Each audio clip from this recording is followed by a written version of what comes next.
escuchar la palabra de Dios el día de hoy, ¿verdad? Me tocó un pequeño texto que es el libro, el capítulo 61 y el 62 de Isaías. Un pequeño texto, ¿verdad? Me tocó, pero tiene un buen tema que todos tenemos que saber, ¿verdad? El día de hoy nos va a hablar nuestro Dios a través de su palabra, ¿verdad? Y el día de hoy hemos estado celebrando este culto y hemos venido con gusto y con alegría en nuestro corazón, ¿verdad? Y queremos principalmente escuchar su voz, ¿verdad? El día de hoy vamos a escuchar su voz atentamente. Y bueno, como les decía, el tema que me tocó está en Isaías 61 y 62, el capítulo 61 y 62. Y yo le he puesto como nombre el ungido de Dios. Vamos a ver precisamente ese tema, el ungido de Dios. ¿Quién es el ungido de Dios? ¿Y para qué lo ungió? Y por otra parte, ¿qué significa la palabra ungido? Eso es lo que vamos a ver el día de hoy en este texto, ¿verdad? Y bueno, para empezar vamos a ver qué significa ungido, ¿verdad? Y estudiando, analizando los originales, ¿verdad? Para ver cómo está escrito la palabra ungido en los originales, ¿no? Hay que ver qué es lo que significa. Y en los originales está escrito como Masha en hebreo, ¿verdad? Y ¿qué significado tiene esta palabra, Masha? Significa ungir, consagrar, apartar para una misión especial. Y esto es lo que significa, ¿no? El ungido de Dios es que fue apartado para una misión especial. A eso se refiere cuando vemos la palabra ungido. En la Biblia vamos a encontrar constantemente esta palabra, ¿verdad? Que se ungían. ¿Y qué significa ungir? Ya lo hemos estado viendo, que es apartado para una misión especial. En el Antiguo Testamento se utilizó mucho esta palabra para ungir a los reyes, por ejemplo, ¿no? Para que llevaran a cabo su misión como reyes. A los sacerdotes, para ungir a los sacerdotes, cuando ya entraba un sacerdote a cumplir una misión especial también, ¿verdad? Y a veces también se utilizaba para ungir a algún profeta, para que todo el pueblo viera de que al ser ungido estaba avalado por Dios. Esto es el significado que la unción simboliza autoridad dada por Dios, capacitación espiritual y elección divina. Cuando alguien es ungido, vamos a tener estas tres cosas. Por una parte, que ha sido autorizado por Dios. En segundo punto, que esta persona va a ser capacitada. Porque muchas veces las personas, cuando son ungidos, dicen: es que yo no tengo la capacidad para llevar a cabo esta misión, ¿verdad? Pero Dios se encarga de dar la capacitación espiritual, y además de que ha sido elegido por Dios para esa misión especial, ¿verdad? Entonces, en ese sentido va la palabra ungido. Y también esta palabra tiene una relación con Mesías, ¿sí? Porque en el hebreo, la palabra Mashiach,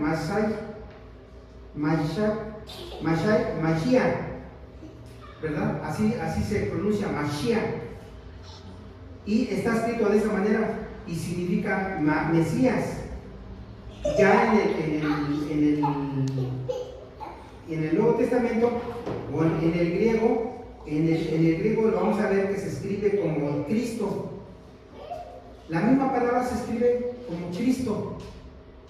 Entonces vamos a ver aquí que realmente estamos hablando, cuando hablamos del ungido, pues estamos hablando del Cristo. Cuando hablamos del Cristo, estamos hablando ¿de quién? De nuestro Señor Jesucristo, ¿verdad? Entonces vamos a ver que el ungido de Dios, ¿quién es? Nuestro Señor Jesucristo. Y Él fue apartado para una misión especial, ¿verdad? Y casi la mayoría de nosotros conocemos cuál es esa misión. Pero el día de hoy, el profeta Isaías, en estos 2 capítulos, nos va a hablar exactamente de cuál fue la misión del Mesías. Y exactamente este es el tema. El tema es de estos 2 capítulos que nosotros conozcamos cuál es la misión que se le encomendó al ungido de Dios. Y vamos a ver vamos a verlo en 4 puntos. Que el Mesías fue encomendado la misión de traer salvación en primer lugar. En segundo lugar, el Mesías fue encomendado para restaurar todo lo que se había perdido. En tercer lugar, que el Mesías vino también para cambiarnos de nombre y darnos una identidad nueva. Y en cuarto lugar, el Mesías vino también para darnos una misión especial a la iglesia. ¿Cuál es esa misión? Que fuéramos luz para todas las naciones.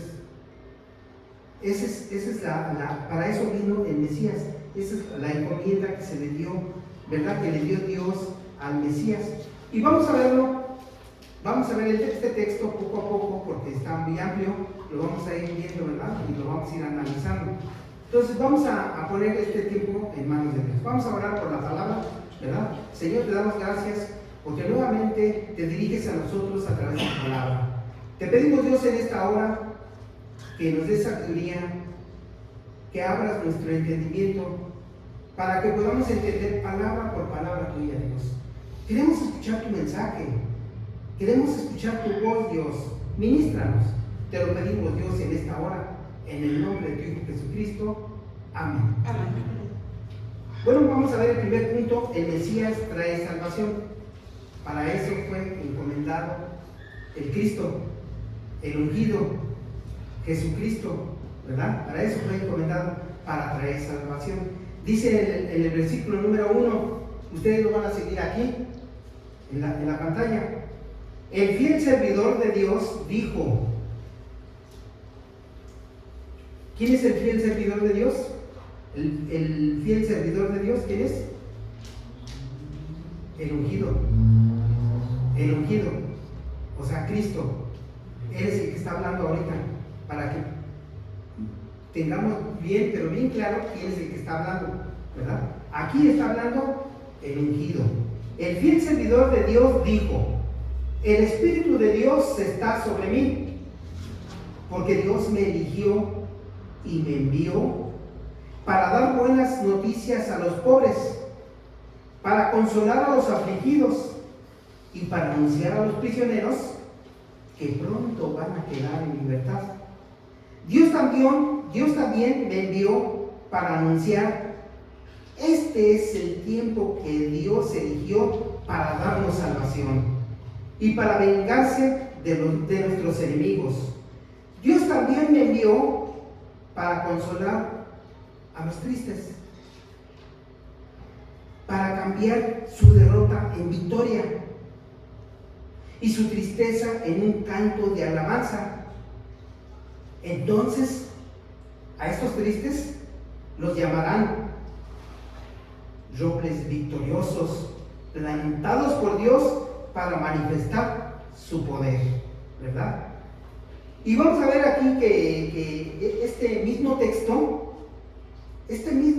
que acabamos de leer, que estaba siendo escrito, ¿en qué fecha? Estaba siendo escrito 700 años antes de Cristo aproximadamente, porque el profeta Isaías estaba escribiendo este texto 700 años antes de que naciera el Cristo. Y como una profecía, pues estaba diciendo qué es cuál era la misión del ungido. ¿Cuál era la misión? Fíjense, 700 años antes de Cristo. ¿Y qué es lo que sucedió? Que este mismo texto lo lee después, 700 años después, ya Jesús lo lee entrando a una sinagoga. ¿Sí? Jesús llegó a su pueblo y como era costumbre en aquella época de los judíos, de que cuando llegaba alguien nuevo a la sinagoga o de visita, pues le daban los rollos, ¿verdad? Le daban la Biblia, lo que nosotros tenemos ahora, la Biblia. Le daban los rollos para que leyera un texto, ¿verdad? Y justamente ese día Jesús estaba de visita y le dieron los rollos para que leyera el texto. ¿Y cuál es el texto que le dieron? Fue este texto también. Y de igual manera Jesús se puso de pie y recitó el texto, o bueno, lo leyó, y también dijo: el Espíritu de Dios está sobre mí. Este texto lo vamos a ver nosotros en Lucas 4:18. En Lucas 4:18 nosotros lo vamos a ver, que es el mismo texto. El Espíritu de Dios está sobre mí, porque Dios me eligió y me envió para dar buenas noticias a los pobres. Ahí el Cristo o Jesús estaba dando pues noticias extraordinarias, ¿no? O sea, ¿cómo es posible que Él esté diciendo eso, ¿no? De que, porque Jesús se estaba adjudicando ese texto. Y dice: Jesús me eligió, Dios me eligió y Dios me envió para darles esta noticia, ¿verdad? Para darle buenas noticias a los pobres. ¿A qué pobres se refería? A los pobres de espíritu. Más adelante, ya en el Nuevo Testamento, vamos a ver qué es un pobre de espíritu, ¿verdad? El pobre de espíritu es aquel que reconoce que necesita de Dios. Entonces, por eso aquí dice: para darle buenas noticias a los pobres, para consolar a los afligidos y para anunciarles a los prisioneros que pronto van a quedar en libertad. ¿Qué prisioneros? ¿A qué prisioneros se referían? En este tiempo, bueno, Jesús lo que nos estaba diciendo Dios es de que se estaba refiriendo a nosotros.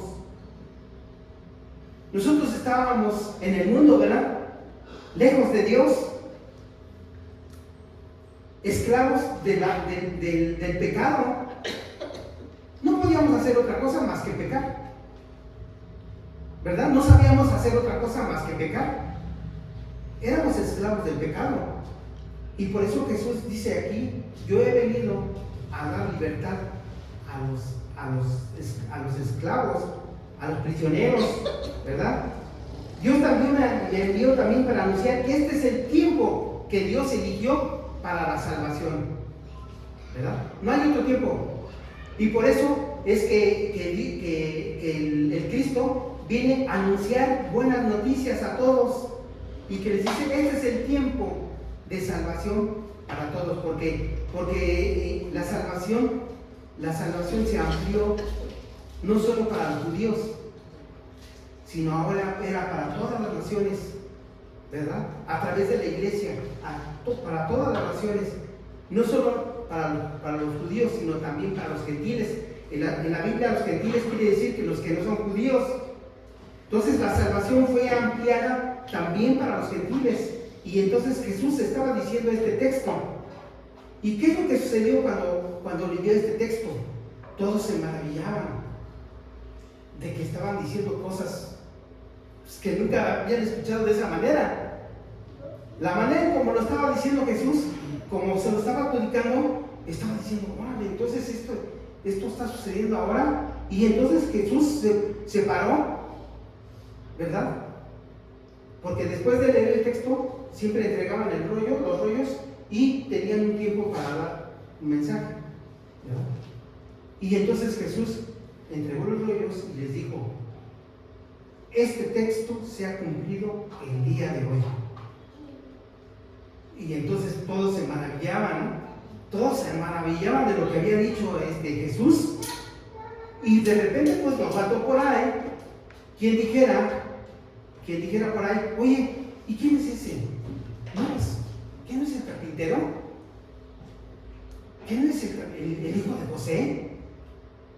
Y entonces otra parte empezó a decir, no, pues ¿qué pasó? ¿Y por qué viene a hablar de esa manera? ¿Por qué nos viene a hablar de esa manera? Y si ustedes leen el texto, esta historia está muy interesante, porque ¿qué es lo que hizo el pueblo?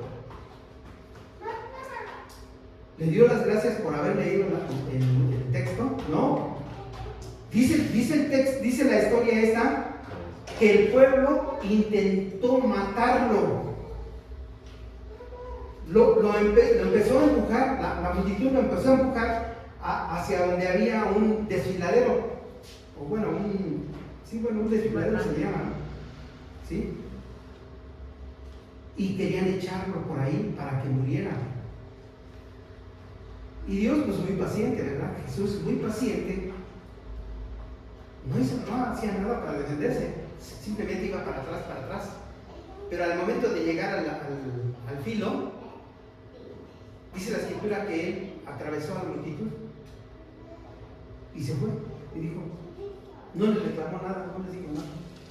Entonces aquí vemos con este texto de que Dios ha venido a traer salvación a los que estaban perdidos, libertad a los que estaban oprimidos. ¿En dónde estábamos oprimidos? No sé, tal vez estábamos oprimidos en algún pecado favorito de cada uno de nosotros, ¿verdad? Y que no podíamos salir de ahí, ya a lo mejor en el alcohol, a lo mejor en las drogas, a lo mejor algunos siendo alcohólicos, ¿no? O sea, sí entiende la palabra, ¿no? De que están en el trabajo y no quieren dejar otra cosa y se olvidan de la familia, ¿no? O sea, estábamos siendo esclavos en una palabra y Dios había venido a traer salvación. Este es el tiempo que Dios eligió para que ustedes sean salvos. ¿Y qué es lo que hizo el pueblo? Lo rechazó. Así es como sucede. O sea, Dios, cuando nosotros vamos a predicar el evangelio, también sucede eso mismo. Mucha gente dice, no quiero ahora, estoy muy joven, cuando sea viejo yo voy a ir a una iglesia, ¿no? Así dice la gente, no quiero, es más, no creo en eso, ¿no? ¿Verdad? Eso es lo que sucedió. Entonces, el profeta Isaías escribe esta parte de qué es lo que iba a suceder en el futuro. 700 años después Jesús iba a venir y decir, esto se ha cumplido el día de hoy ante ustedes, ¿verdad? ¿Y qué dice en el versículo número 4? Ustedes, habitantes de Jerusalén. Bueno, vamos a continuar con el punto número 12 ahora. El Mesías, ¿para qué vino también? ¿Cuál es su misión? También ha sido enviado para restituir todo lo destruido, ¿verdad? ¿Y dónde andábamos nosotros? Muy lejos de Dios. ¿Y qué es lo que había sucedido con nosotros? Pues vivíamos una vida de angustia, ¿verdad? De soledad.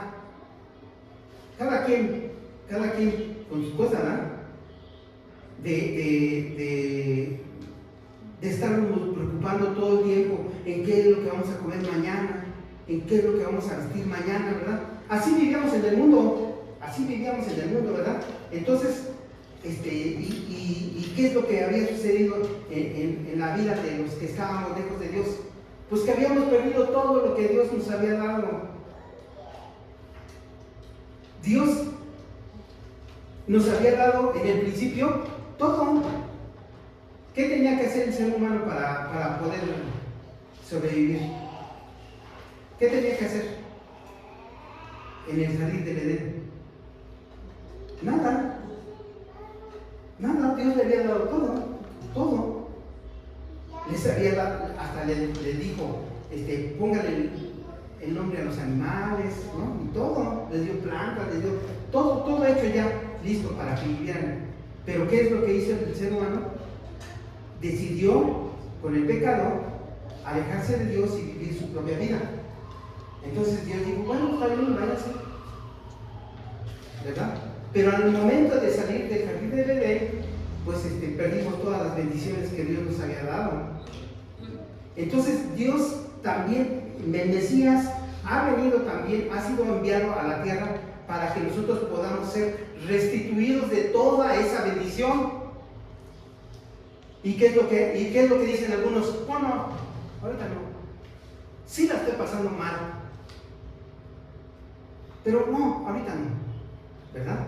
Dios, el Mesías, el ungido de Dios, ha venido también porque quiere restituirnos todo lo que habíamos perdido. Él quiere que vivamos en el reino de Dios, disfrutando de todas las bendiciones de Dios. Porque, ¿cuáles son las bendiciones de Dios? ¿El dinero? ¿Las posesiones? No. Realmente las bendiciones de Dios, Él quiere que estemos en paz, que estemos tranquilos, ¿verdad? Porque cuando vivimos lejos del mundo, pues nos enfermamos por tanta presión, por la tensión, por la angustia que vivimos en el mundo, porque vivimos como la rata, ¿no? Dando ahí vueltas, ¿no? Y no encontramos el fin. Porque el mundo nos dice, no, tío, ahora busca esto, ahora busca lo otro, ahora tienes que tener esto, ahora tienes que... Y vivimos angustiados porque siempre estamos viendo el jardín de enfrente. Y yo quiero tener eso, ¿verdad? Entonces, ¿para qué vino el Mesías? Para restituirnos todo lo que habíamos perdido. Dice la Escritura en el versículo número 4: ustedes, habitantes de Jerusalén, reconstruirán las ciudades antiguas que quedaron en ruinas, reconstruirán su vida. Gente de otras naciones vendrán a cuidar sus rebaños, los campos y las viñas de ustedes. No se preocupen, yo pondré los medios necesarios para que ustedes puedan restituir su vida y puedan dejar la enfermedad a un lado, y puedan dejar a un lado la angustia, la tensión, la presión, ¿verdad? Por eso dice ahí, gentes de otras naciones vendrán a su ciudad a cuidar sus rebaños. No se preocupen, yo pondré los medios necesarios para que ustedes restituyan su vida, ¿sí? Número 6, ustedes serán llamados sacerdotes de Dios, fieles servidores de Dios. Disfrutarán de las riquezas de las naciones y se adornarán con sus magníficas joyas. Eso es lo que quiere Dios, que nosotros vivamos sin temor a que necesitamos algo para vivir, ¿verdad? Dice aquí, ustedes disfrutarán de las riquezas de las naciones. Ellos mismos les darán todo lo que necesitan, ¿sí? Dice en el versículo número 7, porque ustedes han tenido que sufrir el doble de lo que se merecían y los han llenado de vergüenza y de insultos. Dios sabe cómo vivimos cuando vivíamos lejos de Dios. Sí, a lo mejor teníamos dinero, teníamos posesiones, teníamos un buen trabajo, pero ¿vivíamos en paz? ¿Vivíamos tranquilos? Claro que no. Vivíamos en angustia, ¿verdad? En zozobra. Por eso es que Dios sabe que vivíamos así, porque ustedes han tenido que sufrir el doble de lo que se merecían y los han llenado de vergüenza y de insultos. Por eso recibirán doble porción de riquezas y para siempre vivirán felices. Para siempre, dice aquí, para siempre vivirán felices. Pero vengan a mí, yo les voy a restaurar todo, ¿verdad? ¿Qué promesas de nuestro Dios?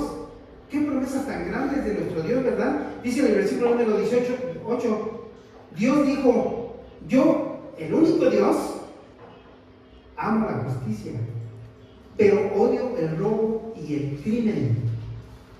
Por eso les daré una gran recompensa y haré con ustedes un pacto. ¿De cuánto tiempo? Dice que nunca tendrá fin. O sea, el Mesías viene a hacer un pacto con nosotros que durará por toda la eternidad. Él quiere que estemos con Dios por toda la eternidad con Él.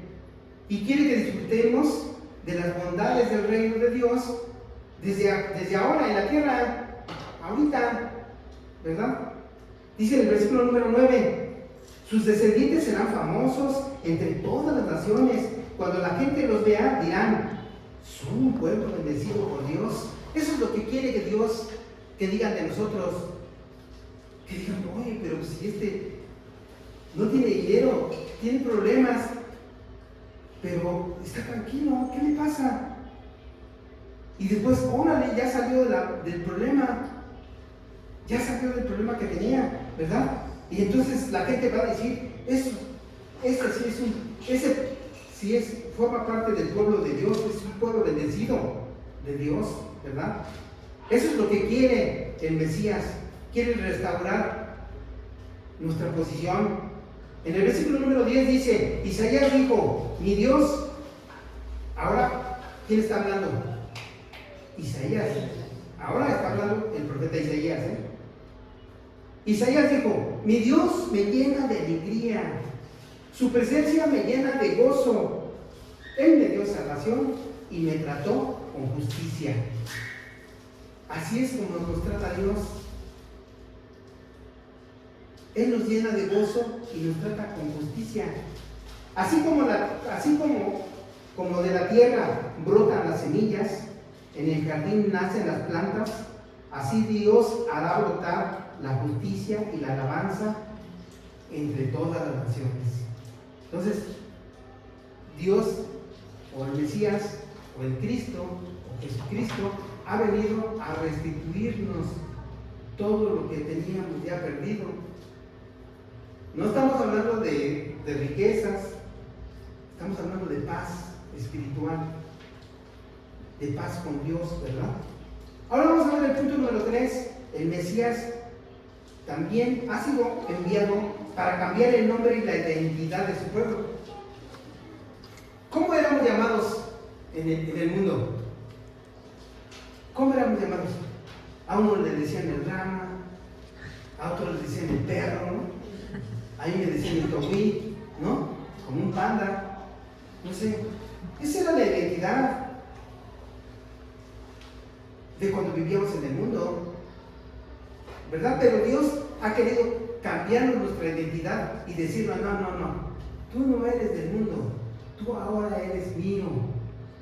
Y así como le cambió el nombre a varios de sus discípulos, también Él nos cambia el nombre el día de hoy, ¿verdad?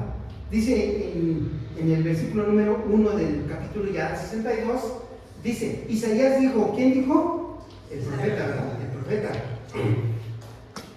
Por amor a ustedes, habitantes de Jerusalén, no me callaré, dice el profeta.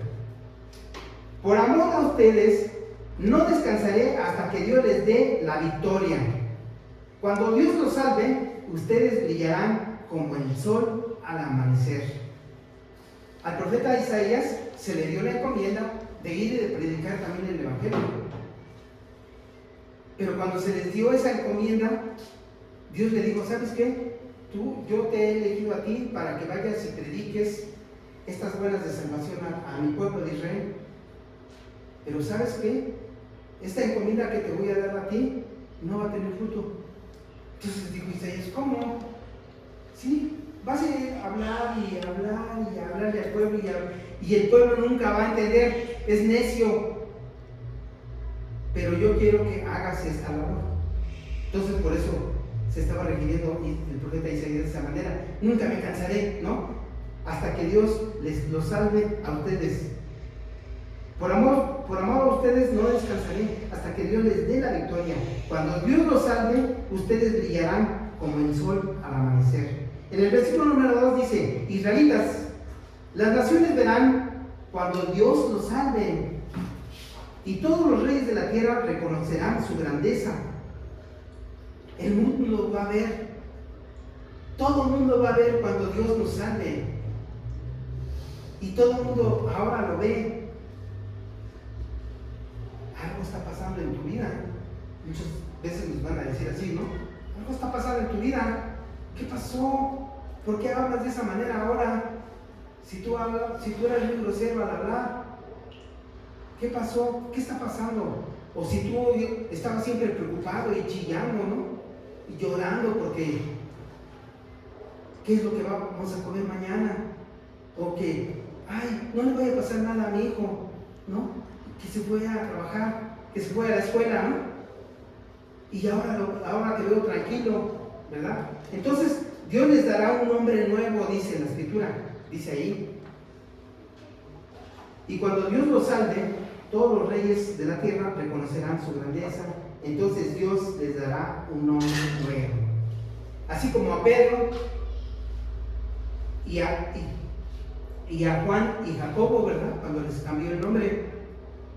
Porque Pedro se llamaba Pedro desde el principio. ¿Cómo se llamaba? Simón. Simón. Y le dijo, desde hoy te llamas Pedro. Juan y Jacobo, ¿cómo se llamaban?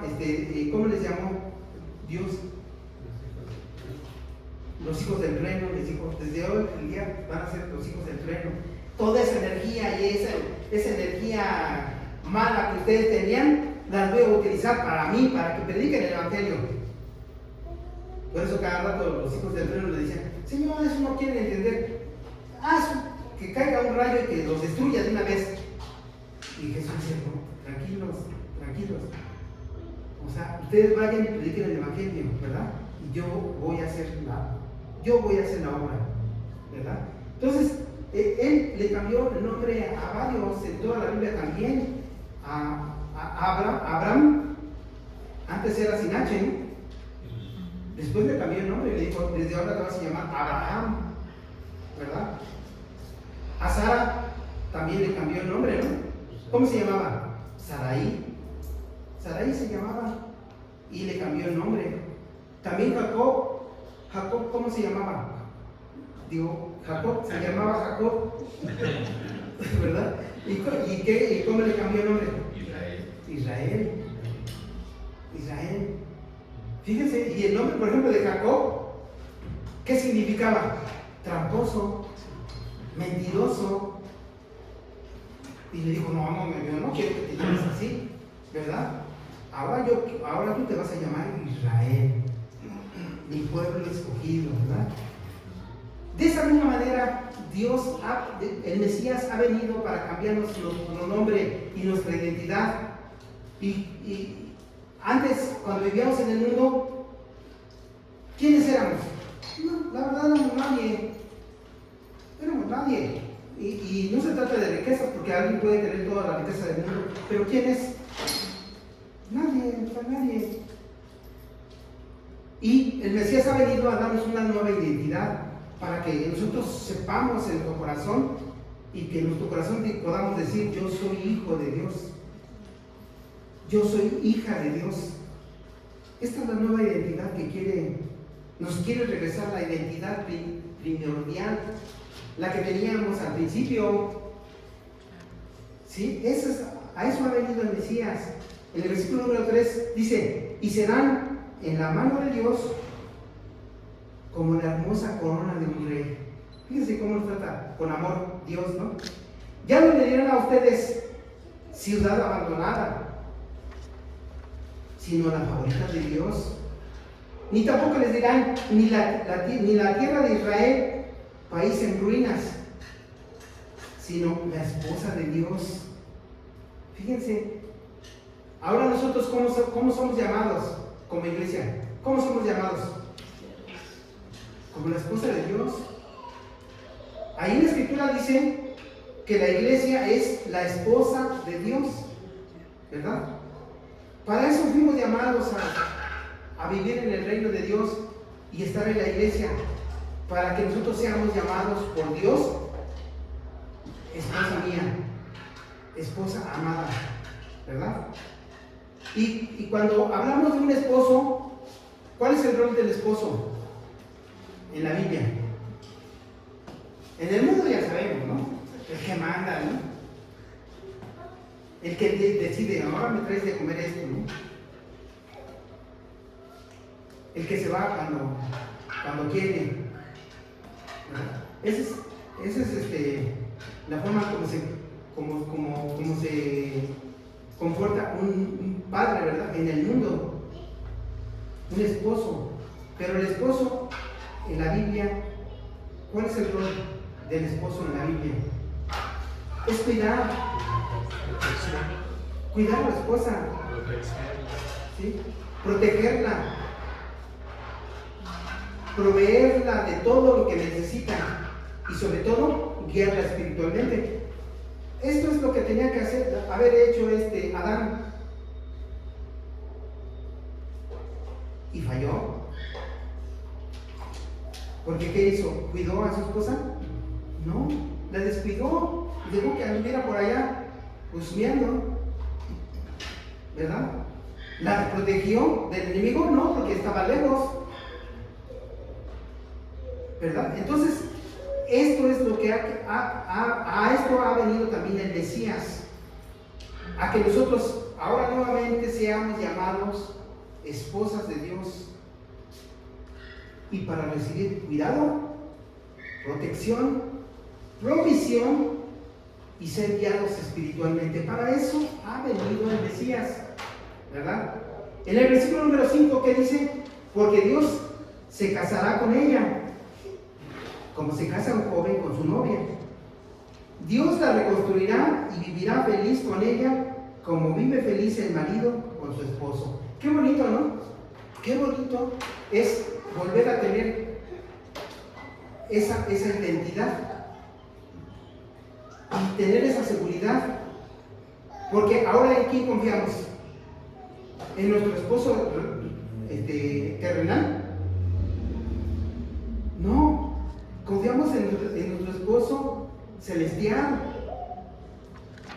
Toda nuestra confianza está puesta en Dios, que Él está fungiendo como esposo nuestro, porque somos la iglesia, y Él está para cuidarnos, para protegernos, para proveernos, para guiarnos, ¿verdad? Entonces, esa es la situación a la que ha venido también el Cristo. Y como punto número 4, ¿para qué ha venido el Cristo? También nos ha venido a dar el privilegio de ser luz para todas las naciones, porque es un privilegio. Ahora ya estamos nosotros contentos, tranquilos, aquí viviendo con Dios a un lado, ¿verdad? Bien tranquilos, pero pues los demás que sigan ahí, los demás que sigan viviendo lo que sigan viviendo. No, Dios quiere que nosotros seamos luz para las naciones, ¿sí? Que Dios quiere que la gente del mundo vea que somos bendecidos en gran manera. Dios quiere que brille la luz de Dios en nuestra vida y que nos digan, órale, ¿qué le pasa a no? Si antes cómo se comportaba y ahora hasta me saluda.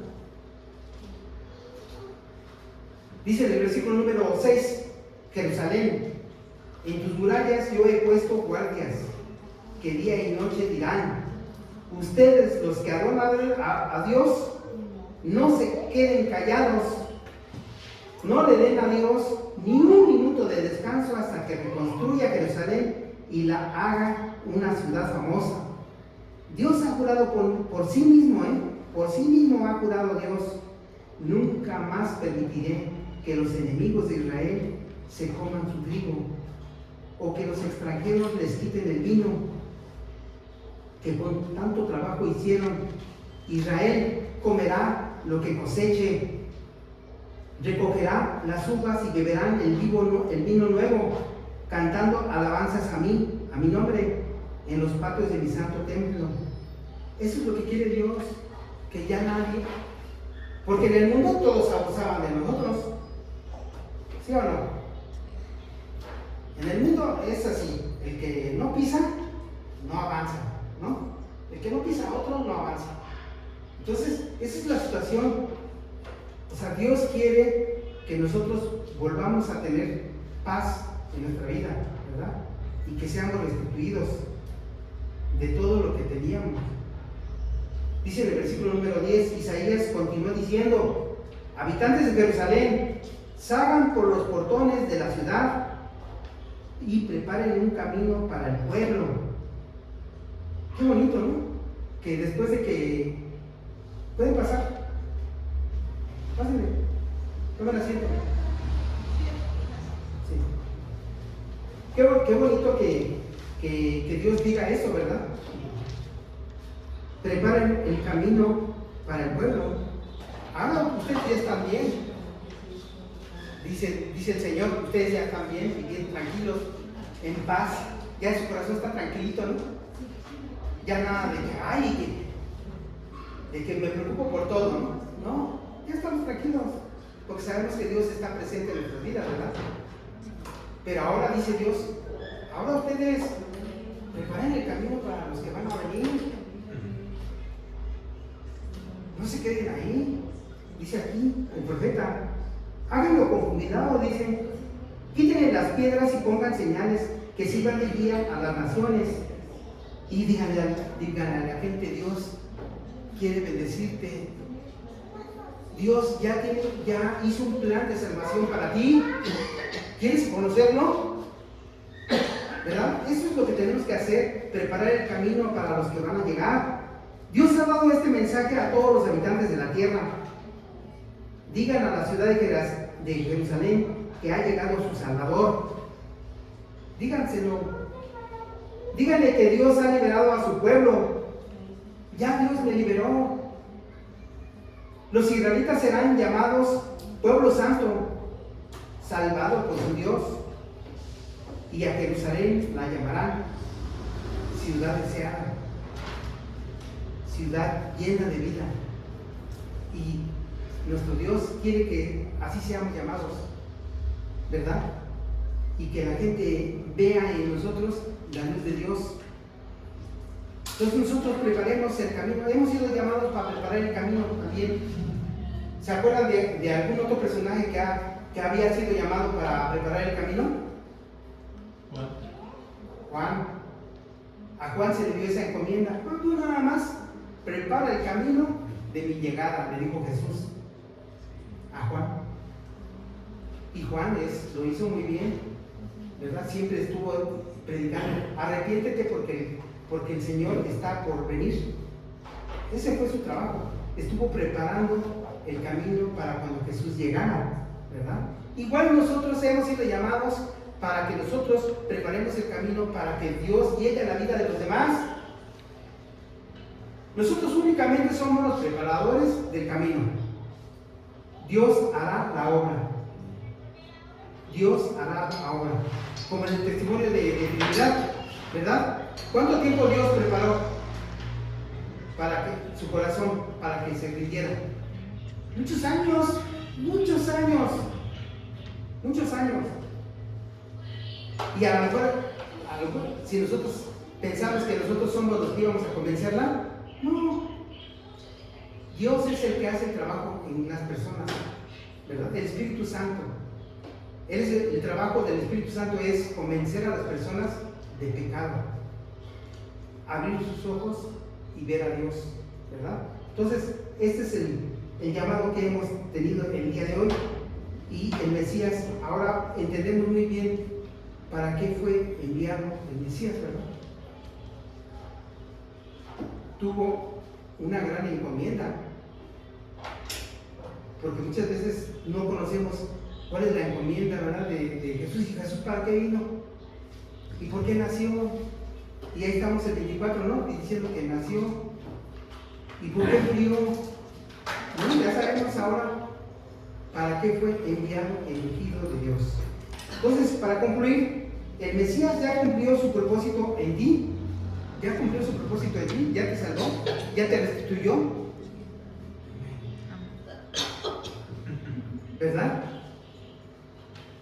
Está en eso, ¿verdad? Nuestro Dios está en eso. Ahora, lo que nos queda a nosotros es preparar el camino para que el Mesías cumpla el propósito en los demás. Amén. Amén. ¿Verdad? Vamos a orar y darle gracias a Dios. Señor, te damos gracias porque el día de hoy hemos escuchado tu voz a través de tu palabra. Te damos gracias por este mensaje que nos has dado de que para qué enviaste a tu Hijo Jesucristo. Te damos gracias, Dios, porque ahora hemos entendido de que no solo tú quieres salvarnos, sino que quieres restituirnos todo lo que habíamos perdido al andar en nuestros caminos. Gracias te damos, Dios, porque el día de hoy también sabemos que tú nos has dado, ¿verdad?, esta misión de ser luz ante todas las naciones. Queremos obedecerte. Dios, te pedimos en esta hora que nos des la sabiduría para poder comunicar este mensaje a las personas. Te lo pedimos, Dios, en el nombre de tu Hijo Jesucristo. Amén. Amén. Amén.